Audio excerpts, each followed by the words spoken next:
¿Cansado de ver aburridas y tediosas clases? Pues suscríbete aquí para ver los resúmenes todos los días. Y bienvenido a Iñaki Guis. ¿Qué camaleones? Bienvenidos al último resumen del año. La primera clase que veremos será la de matemáticas, titulada Problemas con sistemas de ecuaciones 2x2. El aprendizaje esperado es: resuelve problemas mediante la formulación y solución algebraica de sistemas de dos ecuaciones lineales con dos incógnitas.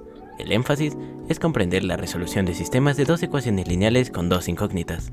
Nuestro resumen dice así: retoma algunos aspectos necesarios para resolver un sistema de ecuaciones lineales 2x2.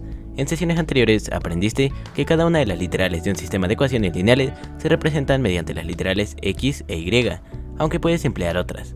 Las literales representan datos desconocidos en ambas ecuaciones, es decir, son incógnitas, y el valor de cada una de las incógnitas, es decir, de x y de y, debe ser el mismo en ambas ecuaciones para que se cumplan las igualdades.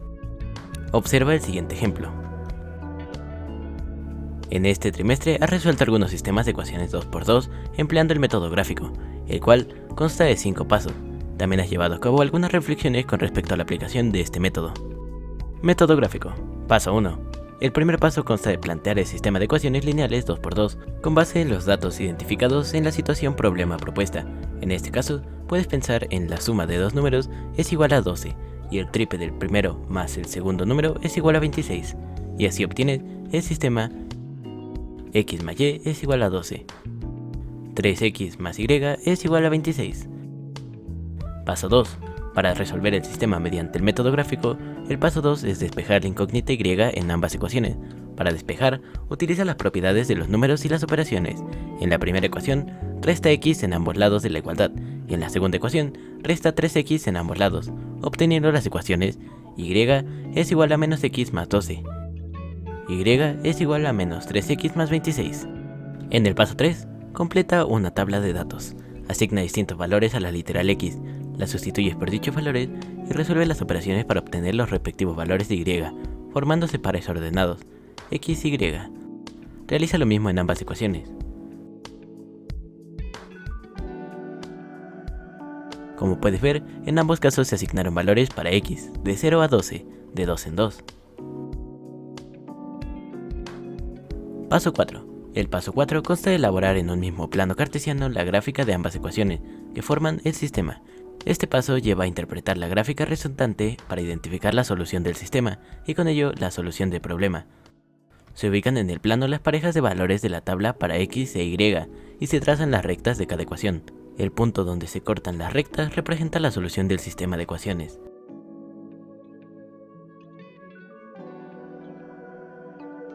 Como puedes observar, la solución de este sistema es x es igual a 7 e y igual a 5. Después comprueba que los valores de x y de y hacen que las igualdades se cumplan para ambas ecuaciones. El reto de hoy es el siguiente: realiza las actividades de tu libro correspondientes a resolver problemas que implican los métodos de sistemas de ecuaciones lineales con dos incógnitas. Continuaremos con la clase de español, titulada Comunicándonos entre viñetas. El aprendizaje esperado es: transforma narraciones en historietas. El énfasis es leer historietas cómicas. Nuestro resumen dice así: inicia con un dato interesante.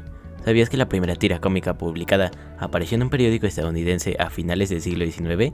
Esta se llamó The Yellow Kid, es decir, el niño amarillo. Antes de esto, únicamente existían los cartones, es decir, las caricaturas de un solo cuadro, cuyos fines eran principalmente políticos. En la actualidad, el cine y la televisión han tomado algunos personajes de las historietas y los han convertido en películas de acción. Las historietas o cómics son una expresión artística que cuentan historias a partir de dibujos y texto escrito. Aunque existen creaciones originales, muchas de ellas se basan en narraciones literarias. La historieta consiste en una serie de imágenes y dibujos adyacentes, usualmente de arreglo horizontal, aunque los formatos han cambiado recientemente y diseñada para ser leída como secuencia narrativa o cronológica. Por lo general, incluyen palabras escritas dentro o cerca de las imágenes. Aunque existen excelentes historietas sin palabras, estas sí aparecen. No deben opacar a la imagen, ya que entonces se convertirían en ilustraciones del texto. La imagen debe hablar por sí misma y tener el foco principal. ¿Conoces algún personaje real o ficticio que en tu opinión sea digno de ser transformado en héroe o villano de una historieta? ¿Acerca de qué trataría tu historieta? En algunas ocasiones, para tener una historia que crear, debes de partir de un personaje. Observa la siguiente imagen sobre los personajes que crearon algunos alumnos de segundo de secundaria.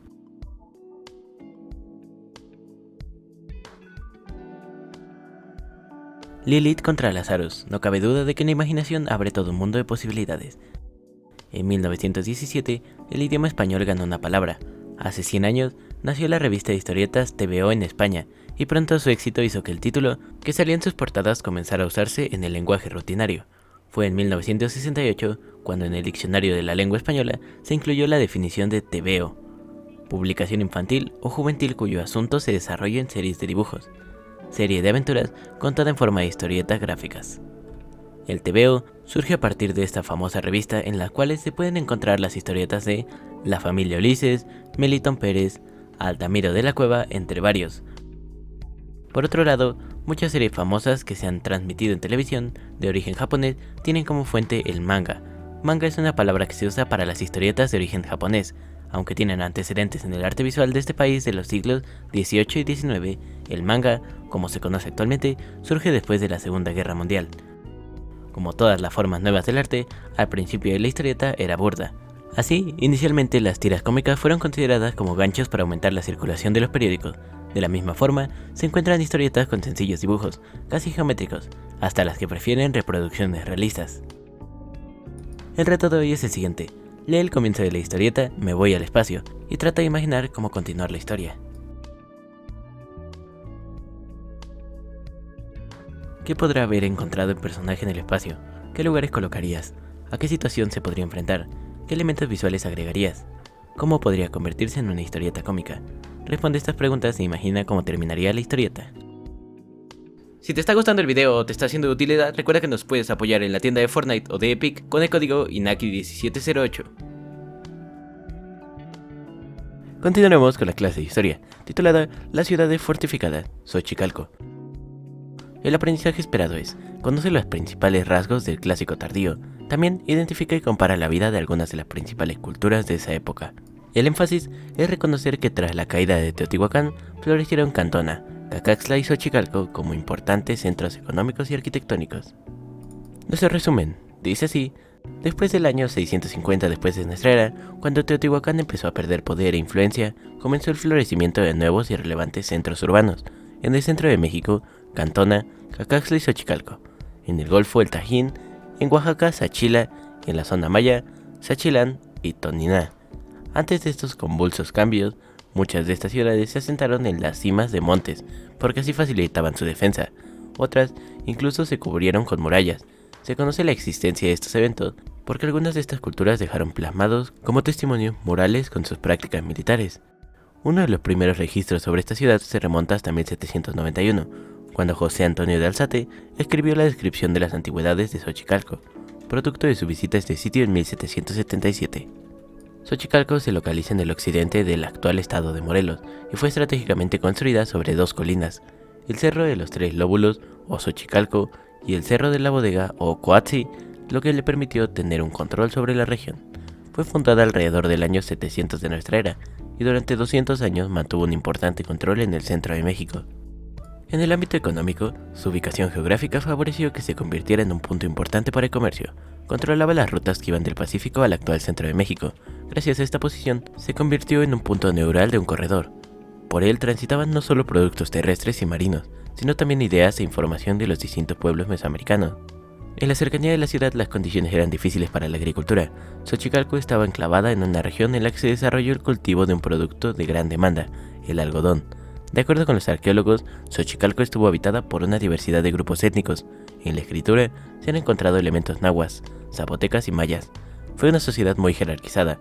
En su última etapa, estuvo gobernada por un estado militarista, que obtenía tributos de diversas provincias conquistadas y mantenía un estricto control social interno. Para los pueblos mesoamericanos, el juego de pelota fue ante todo un ritual religioso, de ahí que tuviera gran relevancia la existencia de espacios dedicados a esta práctica. En el cerro de Xochicalco han sido localizadas 3 canchas de juego de pelota, y se sabe que hay otras más en los cerros vecinos. El juego de pelota consistía en 2 equipos rivales que se enfrentaban con el objetivo de hacer pasar una pelota de caucho a través de un aro, utilizando solo los codos, caderas, y el ganador obtenía la simpatía de los dioses. Has concluido con la sesión. Si deseas saber más del tema, puedes consultar tu libro de texto de historia. El reto de hoy es el siguiente. Imagina que eres una o un arqueólogo y acabas de realizar un hallazgo en la zona arqueológica de Xochicalco. Debes registrar este acontecimiento en un diario de campo, como lo hacen los profesionales. En hojas blancas o en tu cuaderno describe qué estructura arquitectónica o cerámica encontraste y sus características e ilústralo. Recuerda que, como es un diario, debe estar redactado en primera persona. Proseguiremos con la clase de física, titulada Electrizante. El aprendizaje esperado es: identificar las funciones de la temperatura y la electricidad en el cuerpo humano. El énfasis es identificar las funciones de la electricidad en el cuerpo humano, relacionándolas con conceptos de la asignatura. Nuestro resumen dice así: la palabra electrón tiene mucho que ver con la electricidad. Se puede referir a la presencia y flujo de cargas eléctricas. La electricidad la llevan los electrones, que forman parte de los átomos. Su tamaño es muy pequeño y son muy rápidos. Se mueven por los cables cuando se conectan. Así funciona la electricidad en casa. Pero, ¿sabías que las personas también tienen electricidad en el cuerpo? En nuestro cuerpo, así como el de animales, plantas y bacterias, existe un tipo especial de electricidad, que es esencial para su función, y que por ser la electricidad asociada a procesos biológicos, se llama bioelectricidad. En este caso, la electricidad funciona con iones. Los iones son átomos a los que les faltan o sobran electrones. Tal como pasa en los cables de los aparatos eléctricos, las células dejan de entrar y salir estos iones y sus electrones, y así transportan electricidad. Los ejemplos de bioelectricidad incluyen el potencial eléctrico de las membranas celulares y las corrientes eléctricas que fluyen en nervios y músculos como consecuencia de su potencial de acción. La bioelectricidad no debe confundirse con la bioelectromagnética, que se ocupa de los efectos de una fuente externa de electromagnetismo sobre los organismos vivos. A fines del siglo XVIII, el médico y físico italiano Luigi Galvani registró por primera vez el fenómeno de la contracción de un músculo de cadáver mientras disecaba una rana en una mesa donde había realizado experimentos con electricidad. Galvani acuñó el término electricidad animal para denominarlo, mientras que actualmente se denomina galvanismo. Galvani y sus contemporáneos consideraron que la activación muscular era resultado de un fluido eléctrico o sustancia presente en el nervio. El cerebro se encarga del funcionamiento de nuestro cuerpo, además de que recoge información de todo lo que nos rodea y estimula nuestros sentidos, como tocar algo suave o escuchar un ruido molesto. El cerebro también se encarga de que el cuerpo responda ante alguna amenaza dentro de nuestro organismo. Nuestro cerebro está formado por miles de células que se llaman neuronas. En las membranas de las neuronas existe un conjunto de canales que hacen posibles cambios en el potencial de membrana. En otras palabras, la carga eléctrica dentro y fuera de la célula, produciendo potenciales de acción. Las neuronas están conectadas unas a otras en zonas celulares concretas, llamadas sinapsis, a través de las cuales los potenciales de acción pueden pasar de una neurona a otra. La frecuencia con la que se producen estos potenciales de acción, su forma y otras características constituyen un lenguaje. Así las neuronas se comunican unas con otras, a veces ayudan y otras se frenan unas a otras. En conjunto, este funcionamiento hace que aprendamos, tengamos memoria, podamos oír, ver, sentir y soñar. Y también manejar el resto del cuerpo, porque el cerebro manda sobre todo lo que hacemos, para que lo hagamos bien. El reto de hoy es el siguiente: reúnete con tu familia y responde las siguientes preguntas. ¿Cuáles son los beneficios de la electricidad? ¿Cómo te puede afectar la electricidad? ¿Crees que sea un avance benéfico para la sociedad? Argumenta tus respuestas. Y finiquitaremos el día de hoy con la clase de artes, titulada Mi casa, espacio de diálogo con los sentidos. El aprendizaje esperado es: elabora la estructura de una producción artística con el uso de los elementos del arte de manera original y organiza su proceso de montaje. El énfasis es montar y exhibir una producción artística propia y original en un museo, galería o sala de exposición en casa. Nuestro resumen dice así: el espacio será uno de los elementos del arte que te acompañe en esta sesión. El espacio tiene distintos significados y en las artes, dos de estos espacios son fundamentales: el espacio real y el espacio ficticio. El espacio real es el lugar en donde te encuentras. Cada artista cuenta con su espacio real. Para un escritor es la página de papel que ocupa para escribir. Para un pintor podría ser el lugar donde va a plasmar su obra.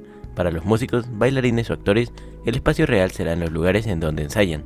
En el arte, el espacio ficticio es aquel lugar que viene de la imaginación del artista y que cada vez que entra en contacto con el espectador, lector o público cobra vida, así como los personajes y cada uno de los elementos que en él habitan, convirtiendo a sus espectadores en cómplices activos de sus historias. A través de las actividades que has realizado a lo largo de este siglo, has sido artista y has creado espacios, personajes e historias ficticias que nacieron del poder de tu imaginación. Y ahora, ese espacio real, tu casa, lo transformarás en un nuevo espacio basado en tu imaginación. Para la elaboración de este proyecto es importante distinguir con qué cuentas. Por ejemplo, cuentas con tus producciones artísticas y con las preguntas del monstruo del arte que dicen lo siguiente: ¿qué quiero expresar? ¿Cómo lo voy a expresar? ¿Con qué lo voy a expresar? ¿Y para qué lo quiero expresar o comunicar? También cuentas con las fichas de datos de las piezas artísticas que realizaste en la sesión anterior. Entonces solo te falta conocer los pasos con los que lograrás transformar tu casa en un museo de los sentidos. Para transformar tu casa en un museo, como todo un artista debe reconocer cada uno de tus espacios y con base en ello, logres elegir el mejor para conformar la sala en donde se exhibirá tu pieza artística. Ya que reconociste tus espacios, conoce cómo desarrollar tu proyecto.